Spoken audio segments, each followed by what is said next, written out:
Welcome to the InfoWars Nightly News. I'm David Knight. It's Monday, June 22nd, 2015.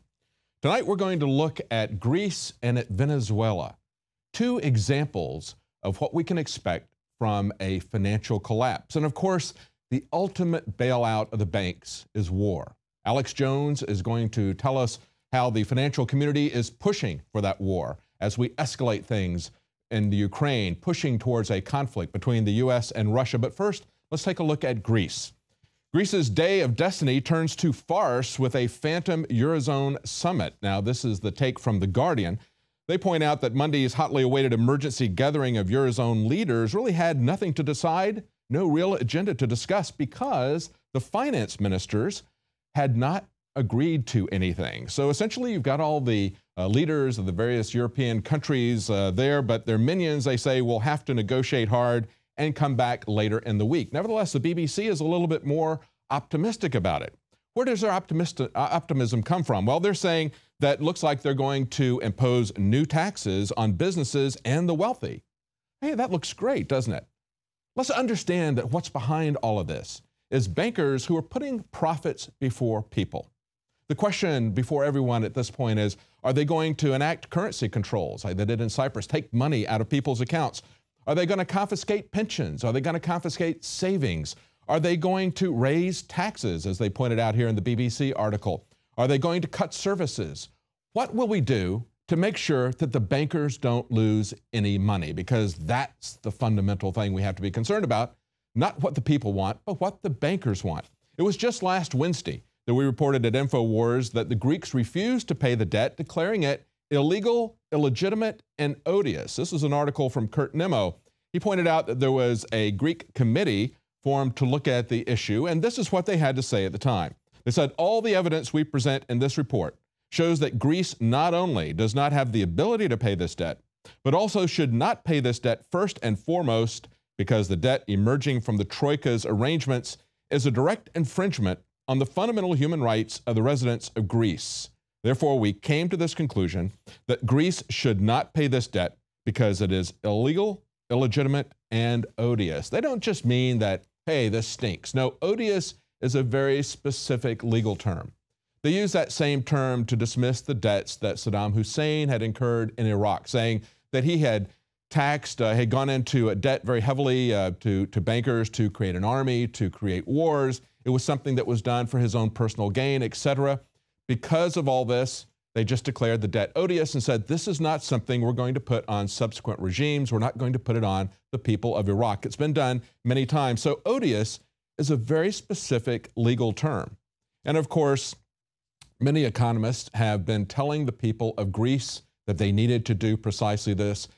It's not clear at this point whether they are going to repudiate the debt or whether they are going to do a deal with the central bankers. It is now looking more like they're going to do a deal with the central bankers. And of course, part of what happened last week was more than 4 billion euros were taken out of Greek banks by people who were afraid that the money was going to be locked up and perhaps confiscated out of those banks. So that created a liquidity problem for the Greek banks. To address that liquidity issue, they came up with the emergency liquidity agreement, and that would give them 1.8 billion euros. So not quite half of what was taken out by people who were worried that they were going to have that confiscated. There's an article on InfoWars.com today, Collapse Part 1, Greece, because Greece is the beginning of a financial collapse one way or the other, a collapse into a servitude of indebtedness that we've not seen before, or perhaps an economic collapse that starts to spread, starts to collapse the European Union or the euro. This is what Charles Hugh Smith said.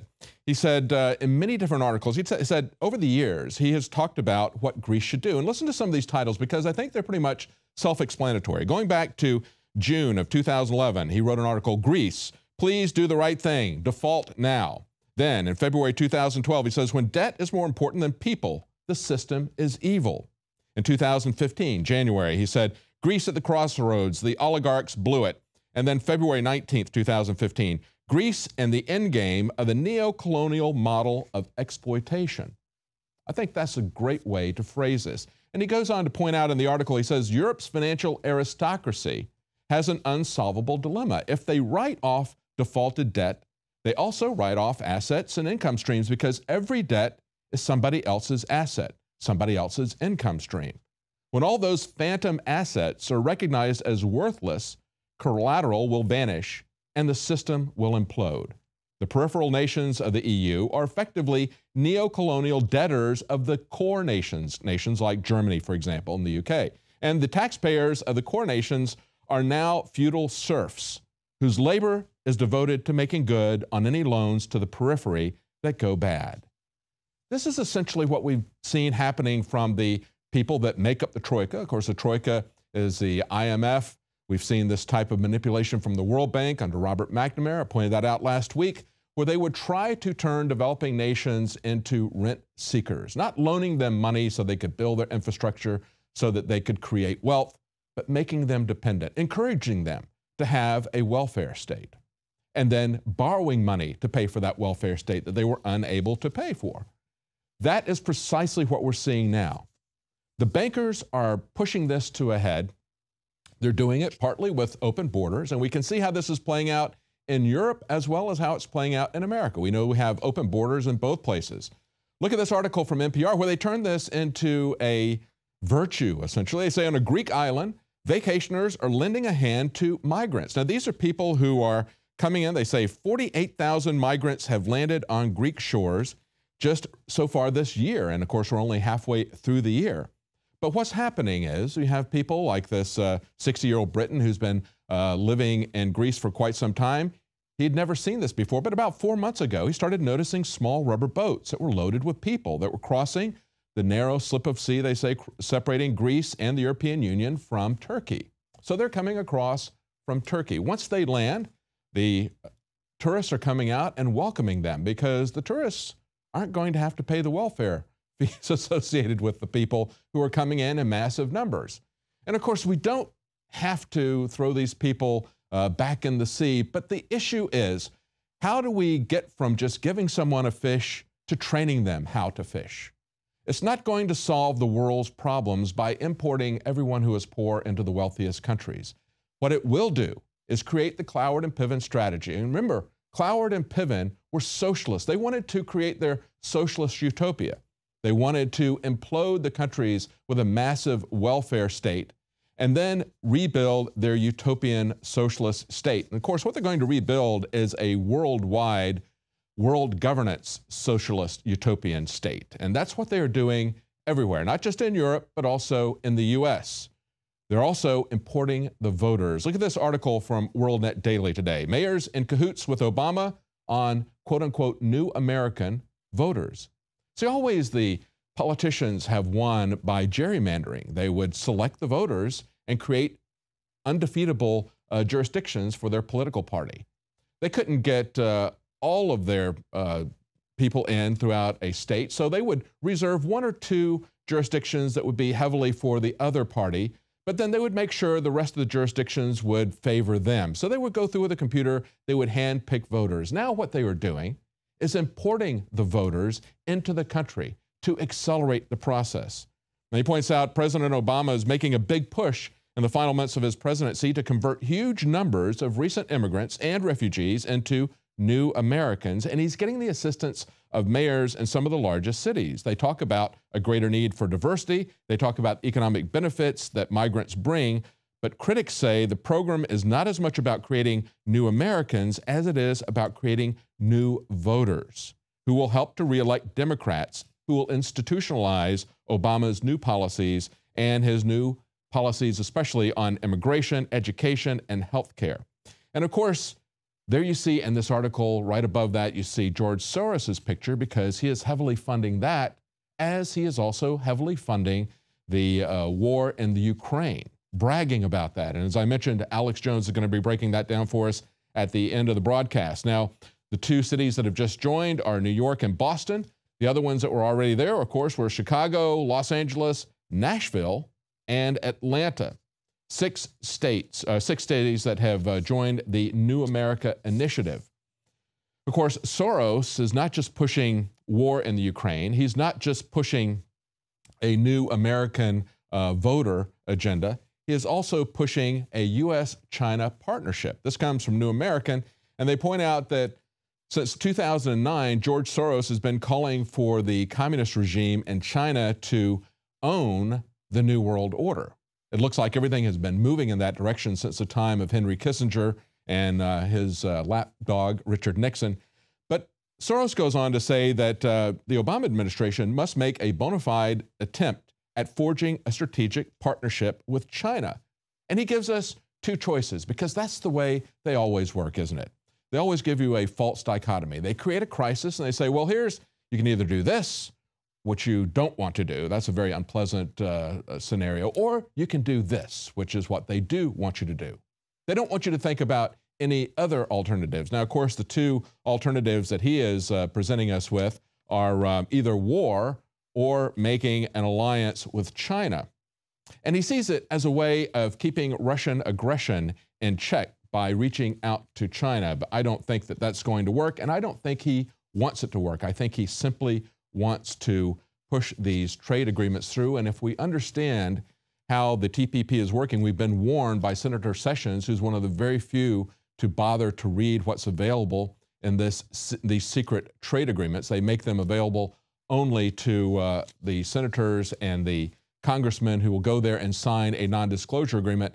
He's given us some broad outlines of what's there, and he says that they can add to these agreements any state that they wish. We're told on the one hand by George Soros that we have to make an alliance with China. Meanwhile, the Obama administration is telling us that we have to push through the Trans-Pacific Partnership as a check against Chinese power. What is it? Which of those is it? I guess it depends on which day you're talking to them and which thing they're trying to push. They will speak out of both sides of their mouth in order to push this through. And of course, it is precisely what the elites, the multinational corporations want to do, is this consolidation. They will use any argument to push this through. Now, what's going to happen to Greece? What's going to happen to the peripheral countries in Europe? Of course, it's not just Greece. There's Portugal, there's Italy. Italy is probably the next one on the list. Spain has had issues. They're going to go through those countries, but ultimately, as they pointed out in the New American article, George Soros wants to move to a world currency. He said that John Maynard Keynes, the economist who gave us Keynesian economics, had tried to push for a world currency at Bretton Woods, but he was pushed back by the American government, who made the U.S. fiat dollar the world currency. Once that changes, once we are allied through the Trans-Pacific Partnership, through the Transatlantic Partnership, things are going to change very much for American people. And we can see how this is going to work out in Venezuela, of all places. This is a place that had a communist revolution. You would think that they would be working for the people. But they've had a financial collapse there, due in part to the decrease in the price of oil, but that's not what is fundamentally creating the hardship for them. What is fundamentally creating the hardship for them is this dedication to making the bankers whole. Look at this article that came out today in Bloomberg. Why the iPhone 6 costs $47,000 in Venezuela. How about that? $47,000 for an iPhone. Of course, it was back in April that we saw that hotels were asking guests to bring their own toilet paper, their own soap, their own coffee, sugar, and milk because they could not get any supplies. We saw the Venezuela stores were using fingerprints. The biggest stores are using fingerprint machines to make sure that people didn't come back too often and hoard supplies because everything was so scarce. That is the regime that they have created, along with currency control. So they're not only controlling currency, they are also creating shortages. We saw a year ago, back in June of 2014, the article from Bloomberg talking about how Venezuela was sacrificing drinking water to pay bondholders. They were bragging about that, talking about what a good investment communist Venezuela was. And of course, we know, if we know our history, we know that it was bankers who sent Lenin with $10 million into Russia to start the Russian Revolution. They have been on both sides of this. They will use any technique, any ideology. They're agnostic as far as politics goes. They have one agenda and one agenda only. They want to own everything. They want to control everything. Look at how they controlled Venezuela, of course. They say that, and this was a year ago, at that point, Venezuela had paid $2.8 billion in interest to overseas creditors. They said by the end of last year, it was going to go up to $10 billion. They said by putting off local companies responsible for supplying everything from diapers to cancer medication, Maduro, that is the leader of Venezuela, can preserve access to debt markets. He can protect oil shipments that would be vulnerable to bondholder seizure. And then they say this. They say the government's priority is to pay the sovereign debt. That's an analyst at Barclays. And then they talk about how they have made, over the years, from Hugo Chavez, over his 14-year tenure, they made a 692% return on investment. And what do the people of Venezuela get from this guy who said that he was for the people, this communist leader? He was for the bankers. The bankers got nearly a 700% return on investment. These people don't even have drinking water. They have no supplies. And the few people who do have money, I guess a few of the people inside the government can try to pay $47,000 for an iPhone. This is what is ahead if we don't say no to the bankers. Stay with us. We're going to be right back with some special reports.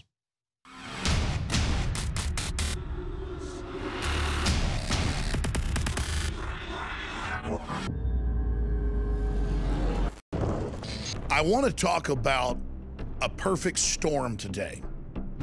And the perfect storm I'm going to discuss is a really good perfect storm. I have prayed, literally, to be able to find a high-quality gun sponsor that is affordable and that is extremely well-made and effective that I can promote to my audience. About 6 months ago, we get contacted by Head Down Firearms, hdfirearms.com. Low cost compared to competitors, super high quality, super lightweight, super accurate, and the experts salivate over it and love it. Their entire line of 5.56, 308, and their accessories are simply amazing, and it's designed by battle-hardened vets that know what they wish they would have had. You need to go to hdfirearms.com today, or you can visit headdownproducts.com. That's headdownproducts.com.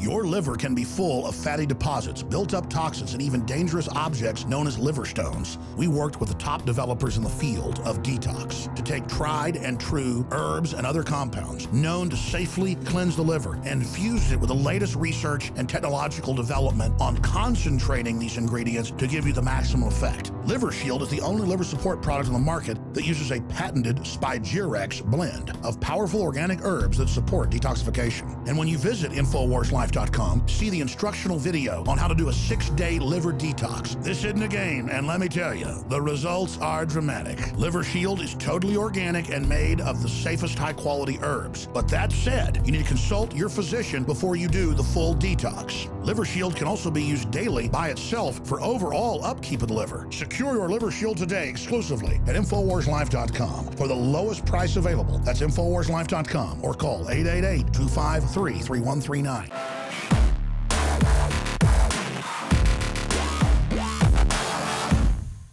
You are committing sins of the future that you don't even know are sins yet. And according to privacy expert Brad Templeton, time-traveling robots could punish us for future crimes. Today, while the AI is not that good, we are getting very good at recording everything because storage has gotten cheap, cheap, cheap. And so we are recording all that stuff that goes through Facebook, all the stuff that goes through networks, all the movements of your cell phones that I told you about, all the video from those surveillance cameras that you passed by today, and ATM machines and stores and so on, and here on a military basis. That's all being recorded, and in the future they'll be able to analyze that data. Now, these are not Terminator-style robots that are going to come from the future and kill us, but they're simple AI bots that are already in existence. They'll be a little bit more sophisticated, and they'll be able to comb through all of that digital data and be exploited by technologically sophisticated dictatorships.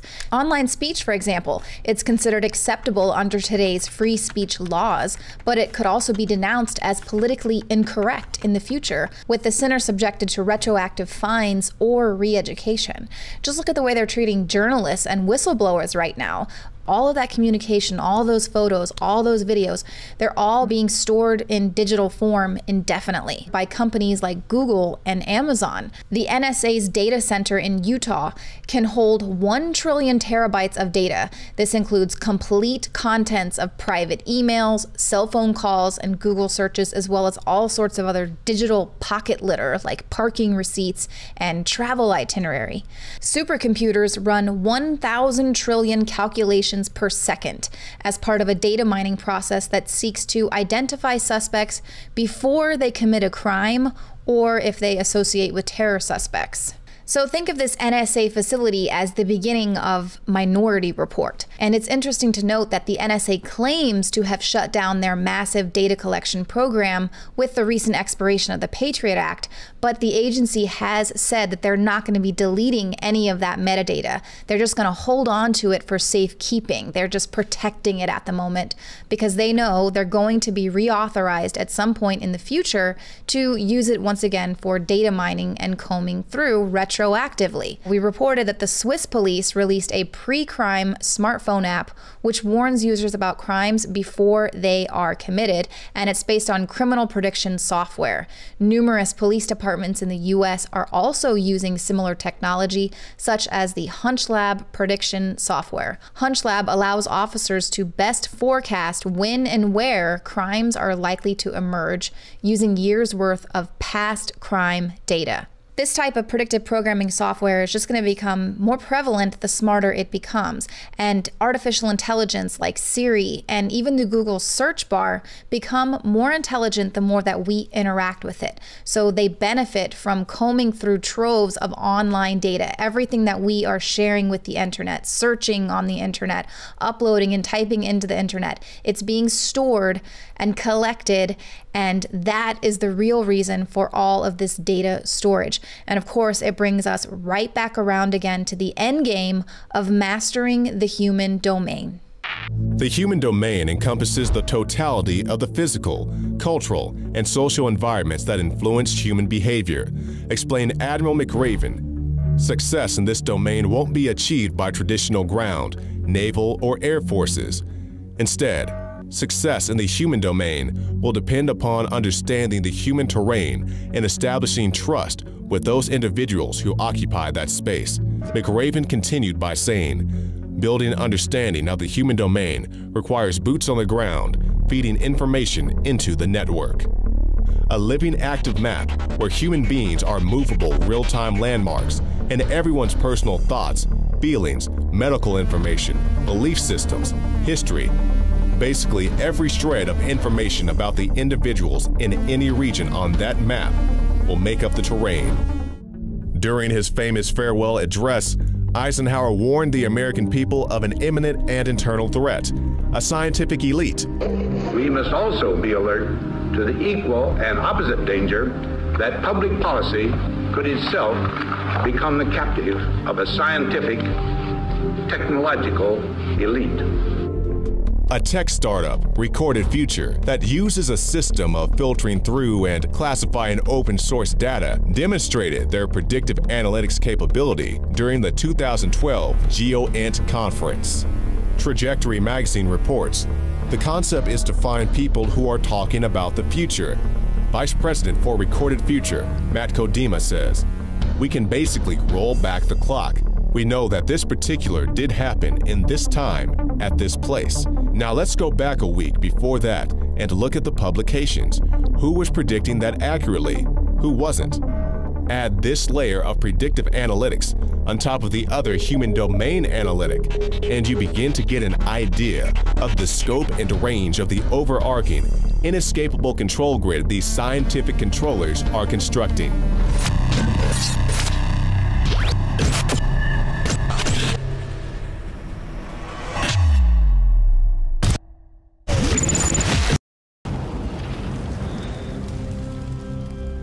Around 9 p.m. Charleston, South Carolina time, horror ensued at the Emmanuel African Methodist Episcopal Church on Wednesday. A church immersed in an American historical past involving freedom of religion, rebellion, and oppression as America grew from its Reconstruction roots. attacked by modern society's ills, a lurking sickness that is completely ignored as the clear exploitation of the hearts and minds of good Americans goes unchecked. Within hours, guns and white people were being blamed. Hours after that, on the heels of getting his Trans-Pacific Partnership nearly to the finish line, a trade initiative written by corporate lawyers and designed to bypass our government and rights to a world government run by big banks, President Obama backed up the fool's rhetoric of gun confiscation to the nation. It is in our power to do something about it. I say that recognizing the politics in this town foreclose a lot of those avenues right now. Obama has armed himself with a far more powerful weapon than a gun. He has executive orders, and he means to use them. Regardless of the fact that gun violence has dropped by 49% in the past 20 years, 56% of Americans believe gun crime is worse today than it was 20 years ago. Well, who can blame them? From 2007 to 2013, there were 16.4 average mass shootings per year, as opposed to 6.4 shootings annually from 2000 to 2006. According to FBI crime statistics, there were 1,043 casualties and wounded Americans as a result of these attacks from the year 2000 to 2013. Well, maybe President Obama is right then. No, he's wrong. The facts are right. Facts that blatantly show he is ignoring major factors contributing to the increase. There are key players to blame at work here. The pharmaceutical companies being public enemy number one. Psychiatric drugs have contributed to nearly every mass shooting incident in the last 20 years. But you won't find Obama blaming them. They gave him $20 million just for his 2008 campaign alone. The other culprit is gun-free zones. 92% of mass shootings since 2009 occurred in gun-free zones, according to the Crime Prevention Research Center, which created a study as a response to the statistically misleading Everytown for Gun Safety study. Blaming all white people, which angers all ethnicities that aren't subjected to the mental illness that is racism, is the other go-to dig used by the liberal media agenda. Salon's blood-boiling disinformation article, Charleston Church Massacre, the Violence White America Must Answer For, could be the most racist piece of garbage I've read in recent memory, insinuating it is the fault of the right-wing media, claiming white men and white families are violent, and saying all white America is violent. I can't help but challenge the author, Chauncey DeVega, to a debate. Just go look at the data, Chauncey. Black folks are killing black folks, and white folks are killing white folks. But when it comes to black on white, and vice versa, blacks double the number of whites. But I digress. The U.S. government has been trying to take black folks' guns for a long time. But black folks aren't going to sit idly by and listen to the president's rhetoric. And neither is the rest of America. As Obama's border amnesty unleashes more criminals onto American streets, criminals fleeing countries where guns are illegal. Last year, I reported how NC Fire was tabulating the full-blown crisis of child rape by illegals in North Carolina. New numbers show that there were 518 charges of child rape by illegals in North Carolina in the month of January 2015 alone. There has never been a more important time in recent history for Americans to have a gun in the house to protect themselves from what is quietly happening to American families, white, black, plaid, or otherwise. God bless the sweet and righteous fallen souls we lost Wednesday night. May the truth behind their deaths not be in vain. United we stand, divided we fall. John Bound for Infowars.com.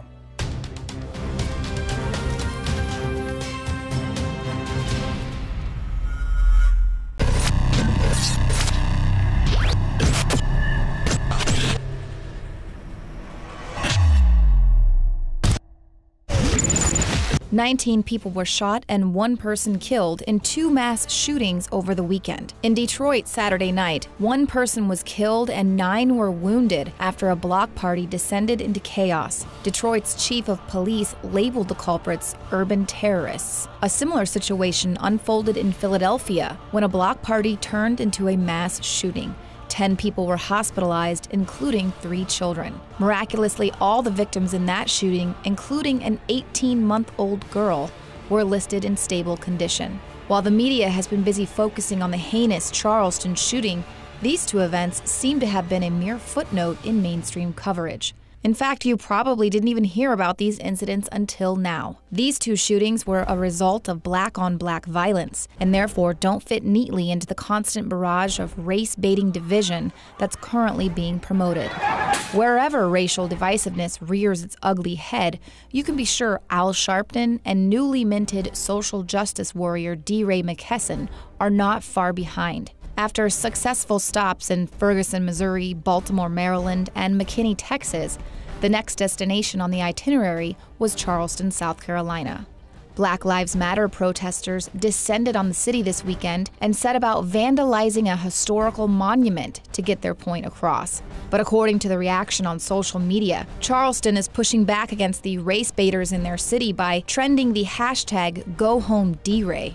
Black Lives Matter supporters don't seem to care about all lives, specifically black people killing other black people, despite the fact that black-on-black crime accounts for 93% of all black murder victims in the United States. It remains to be seen whether or not the Black Lives Matter protesters will stage an event in Detroit or Philadelphia.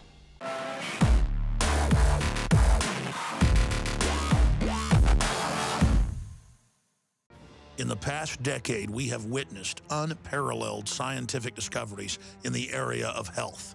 But no one has put together a formula that focuses directly on brain health, nerve growth factors, and optimizing your cellular energy at the same time. DNA Force is one of the most expensive formulas to produce. Some of the ingredients in DNA Force are $12,000 a kilogram. We are using the coveted, patented, only American source of PQQ, CoQ10, and more. You want the best that's out there at the lowest price anywhere? Well, we're bringing you a total win-win.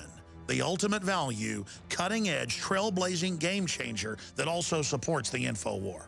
We have produced a limited run of DNA Force, and it will take up to 12 weeks to produce more once we sell out. Secure your DNA Force today at InfoWarsLife.com or call toll-free 888-253-3139. DNA Force from InfoWars Life. Another major health threat, this one in Toledo, Ohio, where everybody in the entire city has been told not to drink the water. Ohio's governor declaring a state of emergency. Did you know that the average person uses about 80 to 100 gallons of water at home every single day? If there's a water emergency, will you be prepared? Panicked residents forming long lines throughout the day. We're here at a supermarket in Toledo. You can see the shelves empty where water once was. To stay safe and healthy during a crisis, you must have access to safe, clean water. Water which will not be available at your local grocery store. There's a mad dash on right now to stock up on supplies. The ProPure Pro 1 G2.0 water filtration system is a must-have for every modern, independently minded household. Protect your family's safety during an emergency. Go to InfoWarsStore.com today to purchase your ProPure Pro 1 G2.0 water filtration system or call 1-888-253-3139.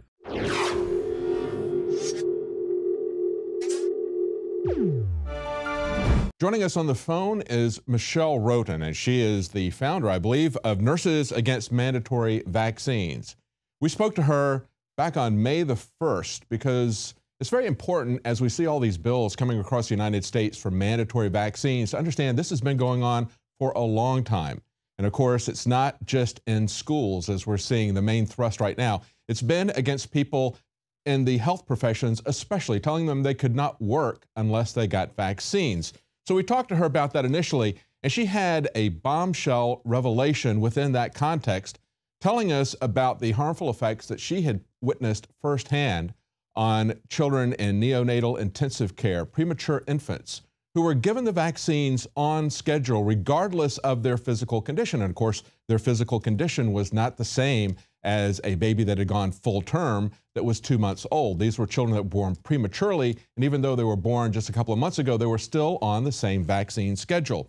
Now, before we get into the interview with an update from the Journal of the American Medical Association validating what Michelle had said, when I give you her qualifications, of course, she is a Master Science in Nursing. We have a lot of initials after her name. I just want you to understand what these are if you're not a medical professional. The Master Science in Nursing, registered nurse certified, a nursing interventions classification certification, certified in neonatal pediatric support, and a neonatal nurse practitioner with board certification. Michelle is highly qualified, highly trained, but most importantly, she has an ethics and a morality that we see lacking in pretty much every field today, but especially now in medicine. When she blew the whistle on this practice, when she put herself out there and talked about things that other people weren't doing, it's very, very important, because if you don't have ethics, if you don't have morality, all the training and certification and knowledge that you get just makes you more dangerous. And that's what we're seeing right now in the medical profession. So joining us now is Michelle Roden with Nurses Against Mandatory Vaccines. Thank you for joining us, Michelle. Thank you for having me. I just wanted to make a correction that I'm not the founder of Nurses Against Mandatory Vaccines. I'm a founding board member, so I'm one of the original board members, but Amy Kenyon is actually the founder. Okay, good. Now I want to go back and recall for our viewers what you told us on May 1st that you had seen being done with young babies, premature babies who were suffering in the neonatal intensive care, what they were saying about vaccines at the time. Well, I had mentioned that they go ahead and vaccinate premature infants on time, meaning that once they are 2 months old, they're ready for their 2-month vaccines, regardless of the fact that they may still have supposed to have been inside their mother's stomachs and not even born yet. Mm-hmm. And some of the things that we're seeing and are being said are things like a neonatologist calling from the step-down unit down to level 3 to the more intensive unit saying, hey, I'm going to give these 4 babies their 2-month vaccines this weekend, so I just want to make sure you had 4 beds ready because we know they're all going to have issues and need increased care. And that was bombshell information, because that violates one of the core ethics of the medical foundation profession that we've always seen, and that is first do no harm. They knew this was going to harm the children, but they were going to go ahead and blindly or follow this schedule. Absolutely. You know, and I mentioned that I had sat in a call room before with a bunch of providers saying, hey, we have this 25-weeker that was so strong they never required intubation with a breathing tube to actually go onto the vent, had a less invasive type respiratory support, and you come in and they're like, oh, how embarrassing, we gave that baby his 2-month immunizations and now he's intubated and on the vent for the first time. Oops. Yeah, and it's just kind of blown off. That was amazing. So you told us that on May 1st, and then you contacted me last week and told me about this JAMA study, a Journal of American Medical Association, the official organization of MDs, and here they do a study about the adverse effects after routine immunization of extremely low birth weight infants. Tell us about that study. Well, first, extremely low birth weight infants are 28 weeks in gestation or less, or under 1,000 grams, approximately 2.2 pounds or less at birth.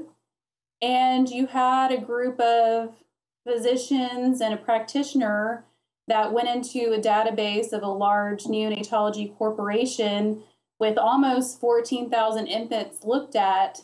And what the results said were that they were looking at the pre-immunization period versus the post-immunization period, and their sepsis workups went up 3.7 times in the post-immunization period. And sepsis means a blood infection, and so there's multiple labs drawn, blood cultures, urine cultures. They go ahead and they start those babies on antibiotics right away while they wait for results. So it's not a benign thing. Yeah, it's life-threatening, isn't it? Right, it's life-threatening, and even if it ends up not being an infection, they've still had pain, they've had invasive procedures, and they've had antibiotics given, which is not a benign thing for these babies that have very sensitive intestines. And so it's a big deal. And then we had increased respiratory support 2 times higher in the post-immunization period. And then intubation, actually getting intubated with a breathing tube and going on the vent, was about 1.7, 1.8 times higher. And what really shocked me, I had to read it about 3 times, was when I got down to the conclusion, they said, based on this, there was no difference in reaction between single shots and combo shots. And so you can just go ahead and keep giving the combo vaccines. Isn't that amazing? That was the only thing they were concerned about. Can we tweak this a little bit by giving them a combo vaccine or a singular vaccine? No, it doesn't make any difference. So go ahead and do this to them, even though, and to repeat these numbers, 112% increase in respiratory support needed post-vaccine. This is the Journal of American Medical Association saying this. A 257% increase in sepsis. That's a life-threatening infection. Just go ahead and do it because we have to follow this vaccination schedule. That is the most important thing to them, isn't it? It isn't the patient's health. It isn't their suffering. It isn't subjecting them to life-threatening situations. It's sticking to the vaccine schedule. Right. I mean, just to clarify, they didn't actually have sepsis increase that much, but they are saying that they had that big of an increase in testing, surveying, and starting to treat for sepsis, which basically just says, when I talked in that other interview that these babies have apnea and bradycardia, is a nice example that they're having a hard time, you know, remembering to breathe. And so then their heart rate drops and things like that. That's a lot of what they're seeing: temp instability, inability to tolerate feeds. And so these babies are vastly showing big cues that we're normally extremely concerned about in the pre-immunization period or any time before discharge, because these babies have immune systems that are so underdeveloped that if you wait too long to treat them, they are going to have very bad outcomes and possibly die. But in the post-immunization period, we're seeing an increase in that. And apparently we're not worried because the whole point of this study was to make sure that these babies get vaccinated on time and that it doesn't matter what you're vaccinating with. You know, when we look at these babies with low birth weights or premature babies, they're really, I think, canaries in a coal mine. We have to look at this and say, if they have this much of an increase in respiratory issues in response to these vaccinations, I wonder personally if there's some connection to SIDS. A lot of people have talked about sudden infant death syndrome and just babies that stop breathing. I wonder if we don't have anything to back that up in this study, but certainly it makes you wonder, makes me wonder when I look at all of these respiratory issues that are caused for these babies that already have a challenged health system. Well, there's two ways to look at it. You know, premature babies are not supposed to be breathing yet. It is normal for them to have some apnea and bradycardia, just developmental wise and immature neurological systems. But having an increase is always a cue that something is going on. They don't address that in that study. We do have some studies from, I believe, the 50s following the DTaP shot showing increased or just apnea, but also just a vast change in respiratory breathing patterns. And of course, we haven't looked at that in decades, so we really don't have any data currently on that. You know, it's interesting when I look at this report, Michelle. One of the things they say, laying this out in the abstract, the introduction to it, they say immunization of extremely low birth weight infants in the neonatal intensive care unit is associated with adverse effects. This is the Journal of American Medical Association. They say it includes fever, apnea, bradycardia, in the immediate post-immunization period. And then they go to say these adverse events present a diagnostic dilemma for physicians, whether or not they're going to give the injection, the vaccination or not. And as you point out in their conclusion, they go ahead and say, well, let's go ahead and do it because we can't see any difference between single and combination vaccines. So let's just go ahead and do this regardless of the health issues. And so, you know, when we had you on the first time, we were talking about informed consent, because we have bills all across the country lining up to take away our informed consent as patients. And of course, nurses are people, they're patients at certain times as well. And their informed consent and being in the workforce is also very important. But then we move to this issue of first doing no harm, consciously exposing babies to harm because they have to follow this vaccination schedule. Speak to us about what you see happening in ethics across the country in the practice of medicine. You know, I think first do no harm is gone. Personal consent is gone.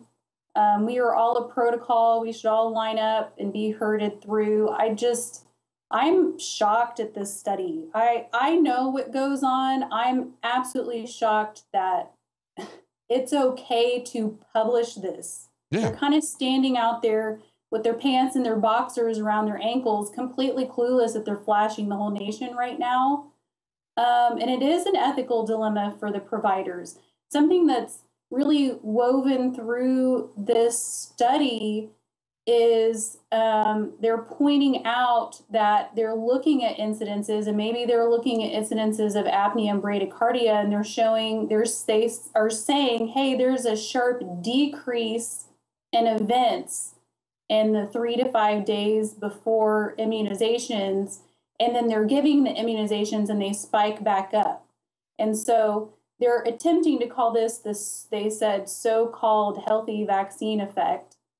But really what you're seeing is physicians going, how am I supposed to know if this kid is sick or not sick, or if we really are having a problem we need to address, or if it's the vaccines? How am I supposed to be able to discern anything? And that's a very valid question. And so I feel like in that pattern, you do have some people attempting in this environment to do the right thing. And you have this study coming out basically attempting to tell them, please don't think this is what you're supposed to do. And studies show that if we get these vaccines in and on time, on schedule, in the hospital, that we have a much higher chance of getting them done, all of them outside of the hospital. And this is our primary goal. The goal is not what is best for the patient. And I think that's the big problem that we're having in the country right now. Exactly. The goal is not what's best for the patient. And when they produce a study like this, showing these increased incidences of various things, it seems to me, if I was a parent and my child suffered from this or died from this, I would want to sue them for this. It's almost like putting out their liability for everyone to see. And yet, the reason they can do this, Michelle, is because when it comes to vaccines, they have no liability, do they? They have the vaccine court. If it were anything else, if they said, if we give babies these antibiotics, we see that there's a 250% increase in this particular problem, 112% increase in that particular problem, they would be sued, but they can't be sued with the vaccines. Absolutely. It's brazen. Yeah. That you can put numbers out like this and think nothing of it. I mean, I'm furious. I have questions. There are holes of data missing in this study. You talked about deaths. They mentioned that they're looking in the pre and post immunization period 3 days before and 3 days after the shot. But they also looked 30 days before and 30 days after the shot. And the only data I got about deaths in this write-up were 3 days after, and there were 5 of them. So out of the 5, 2 of them didn't even have a diagnosis that correlated with what the reason for death was, which is something I have more questions about. And what were the deaths 5 days after the shots, or 7 days, or 10 days, or 14 days? Why don't I have this information? Yes, yes. Well, it's very troubling because we see that not only do they have no liability, and we've seen this for a while, but now we know that they have absolutely no ethical restraints. As you point out, it's infuriating for them to put this data out there and say, there's nothing you can do about it. We're going to continue with our vaccine schedule regardless of the outcome, regardless of what it does to these children's health. Your final comments on this? I am trying to get this study out far and wide. At this point, if we can't wake the medical community up to go, hey, all of you need to pick this study up and you need to read it front to back and you need to highlight it and mark it and make a list of questions that you have at the back, just like I did. And I just think if this doesn't wake people up that we are blindly doing something that is harming children, and yes, this doesn't wake people up, I have no idea what's going to. I'm scared for this country. Yes. I want Duke University to be embarrassed that the lead investigator is working for them. I want the corporation where this data came from to be embarrassed. I want the hospitals and the providers. Everybody needs to be embarrassed. You're all caught with your pants down. Get it together. And this is something that we need to disseminate, as you said, far and wide, because of course, we see in California, SB 277 looks like that's going to the next step this week, perhaps. And that's not the only state where this is happening. There are mandatory vaccines being put out legislatively across this country. So the public needs to wake up. The medical community needs to wake up. We need to understand they have no liability. They have no ethical constraints. They will do whatever the vaccine companies tell them to do. That's their marching orders, isn't it? It is. And we also have a federal bill that's been filed out of Florida. This has never been a federal bill or federal issue before. Technically, it's unconstitutional for this to be a federal issue, but I think we all know we have plenty of laws being passed on a federal level that are unconstitutional. So I just want all the parents to pay attention. I want all those parents that have sat in the NICU and been given coercive rhetoric about why they should vaccinate, which, by the way, was the only thing I was taught regarding vaccines in my graduate degree was coercive rhetoric, not actually any other factual information. But I want them to see the study and say, hey, that was me, and yep, my kid did that. Or if you're sitting in the NICU and your kid's ready for vaccination, that you have proof. They always want you to show the science. Well, they handed it to you. You better hand it right back to them. Yeah, absolutely. Well, thank you so much for pointing this out, and thank you for bringing this study to our attention. Thank you for having the integrity to stand up when these other people don't. It's very troubling, as you point out. There's no constitutional authority for the federal government to do this, but our constitutional and legal and political foundations are in ruins, and so are our medical ethics foundations. The idea of first do no harm, of informed consent, they have been trashed just like our Constitution. Thank you so much for joining us, Michelle Roden, Nurses Against Mandatory Vaccines.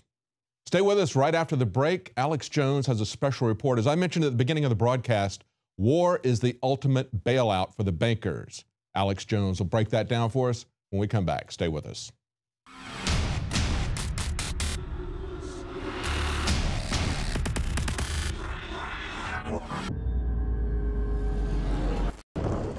I want to talk about a perfect storm today. And the perfect storm I'm going to discuss is a really good perfect storm. I have prayed, literally, to be able to find a high-quality gun sponsor that is affordable and that is extremely well-made and effective that I can promote to my audience.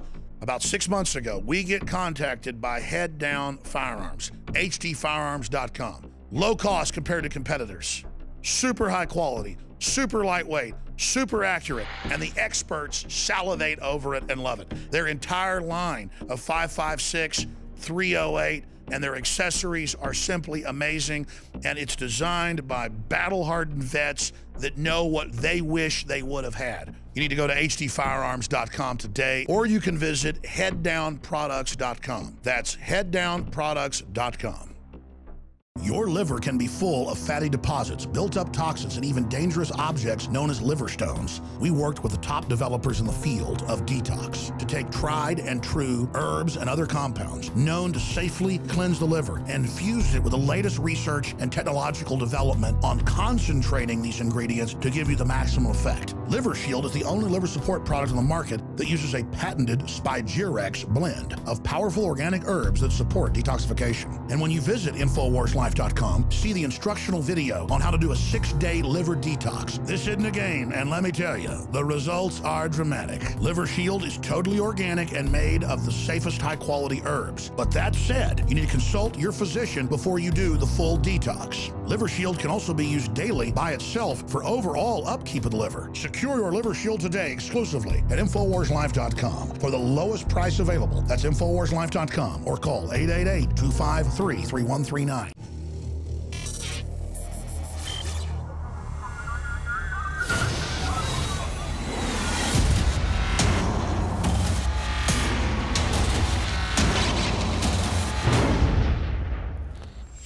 And finally tonight, we're going to end this Monday edition of the Nightly News with a discussion of the impending threat of global nuclear war starting in Ukraine.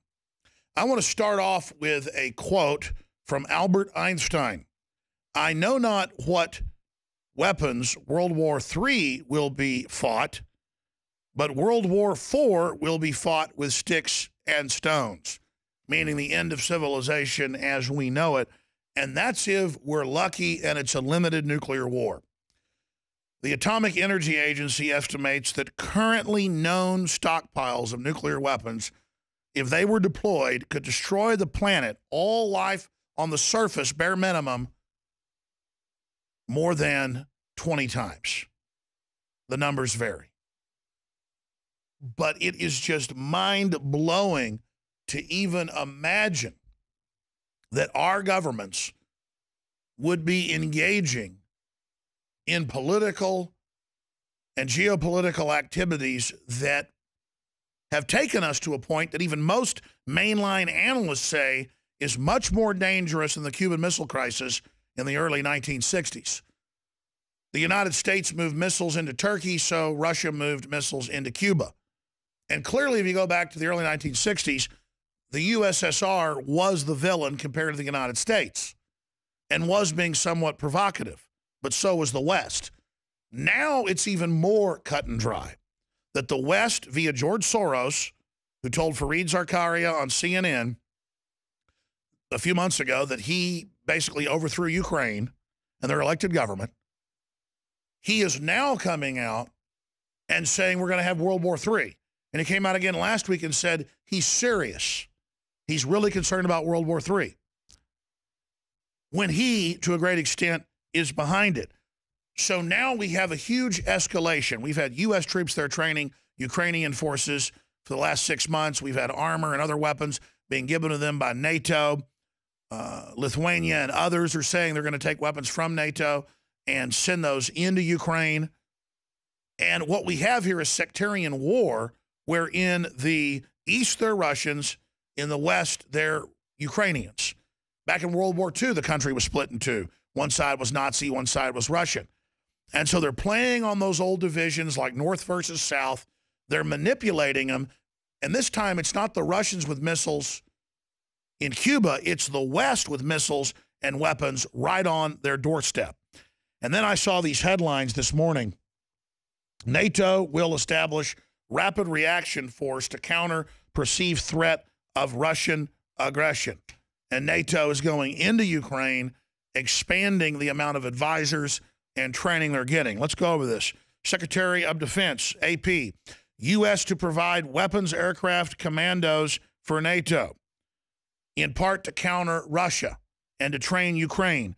Under the plan, the U.S. will contribute intelligence and surveillance capabilities, special operations forces, logistics, transport aircraft, and a range of weapons support that can include bombers, fighters, and ship-based missiles. It would not provide a large ground force. In Europe, U.S. forces are already there, but this is specific forces to counter Russia.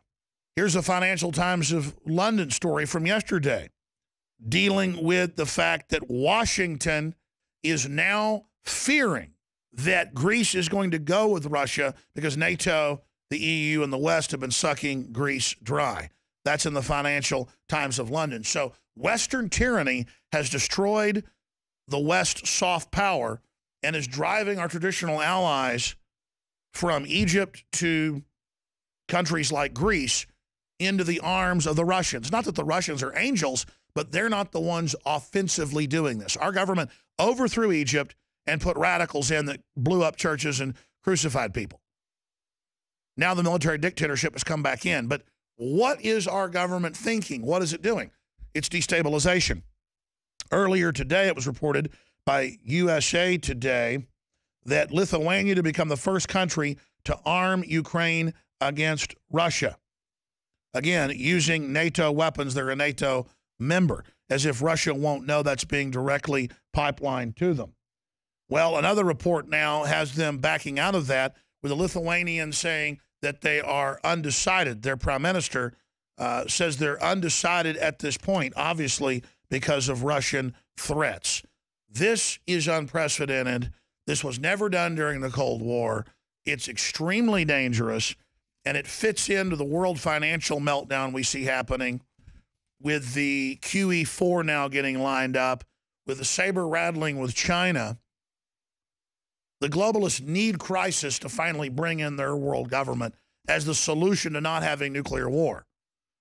But to cause a big enough crisis to sell the world on that, they need to push us to the brink of actually having that happen. This whole thing is a giant house of cards. That term gets used a lot, and it really is apropos today because our elites aren't smarter than other elites in history, and other political groups thought they could win major wars that they ended up losing. The difference is when they lost those wars, the planet wasn't dead. So we cannot afford this. Russia has said for any militarization of Ukraine, they're going to militarize. And so what we already have is a guerrilla proxy asymmetrical war between Western-backed NATO forces and Russian-backed Ukrainian forces in the East against each other. And we don't need this to expand. This is how World War I got going. And I'm not the only one saying that. Der Spiegel had historians laying it out. Parallels in 1914, what history teaches us about the Ukraine crisis. New Republic, what can 1914 tell us about 2014? That's from last year. We've got a century later, after World War I, Europe sees modern parallels, New York Times. It isn't just Infowars.com or Alex Jones that's concerned about this. It's any historian, it's any military historian, it's anyone paying attention to what's happening. And our current crop of elites have shown themselves to be so aggressive that they're willing to fund Al-Qaeda and other groups like ISIS to engage in huge war crimes to destabilize the Middle East, that they're willing to create trillions and trillions of derivatives, destabilizing the whole economy so they can buy up the world through fraud.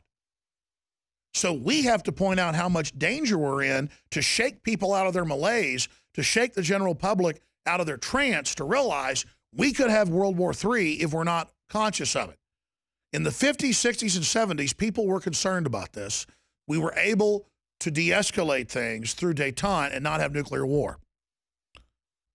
Today, we're in more danger than ever, and the weapons are more powerful than ever because the irrational exuberance of the Wall Street crew, who aren't free market, has now infected the military.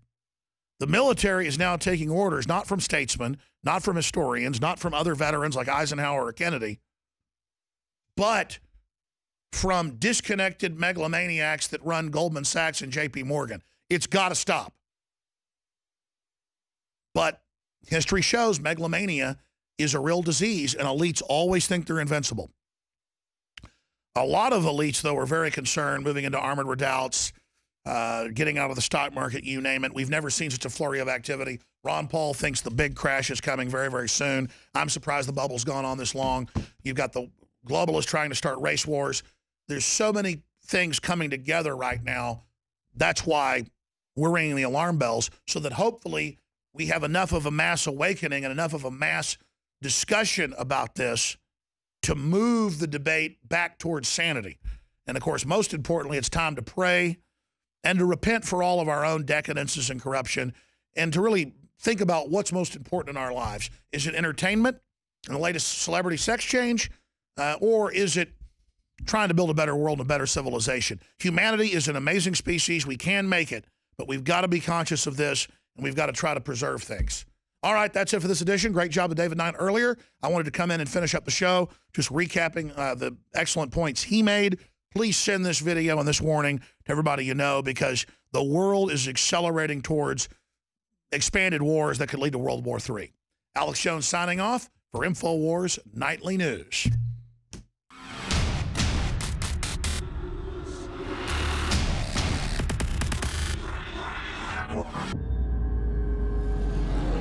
Your liver can be full of fatty deposits, built-up toxins, and even dangerous objects known as liver stones. We worked with the top developers in the field of detox to take tried and true herbs and other compounds known to safely cleanse the liver and fuse it with the latest research and technological development on concentrating these ingredients to give you the maximum effect. Liver Shield is the only liver support product on the market that uses a patented Spigyrex blend of powerful organic herbs that support detoxification. And when you visit InfoWarsLife.com, InfoWarsLife.com, see the instructional video on how to do a 6-day liver detox. This isn't a game, and let me tell you, the results are dramatic. Liver Shield is totally organic and made of the safest high-quality herbs. But that said, you need to consult your physician before you do the full detox. Liver Shield can also be used daily by itself for overall upkeep of the liver. Secure your Liver Shield today exclusively at InfoWarsLife.com for the lowest price available. That's InfoWarsLife.com or call 888-253-3139. You are watching the InfoWars Nightly News, which airs 7 p.m. Central at InfoWarsNews.com. And your support is helping us defend liberty worldwide.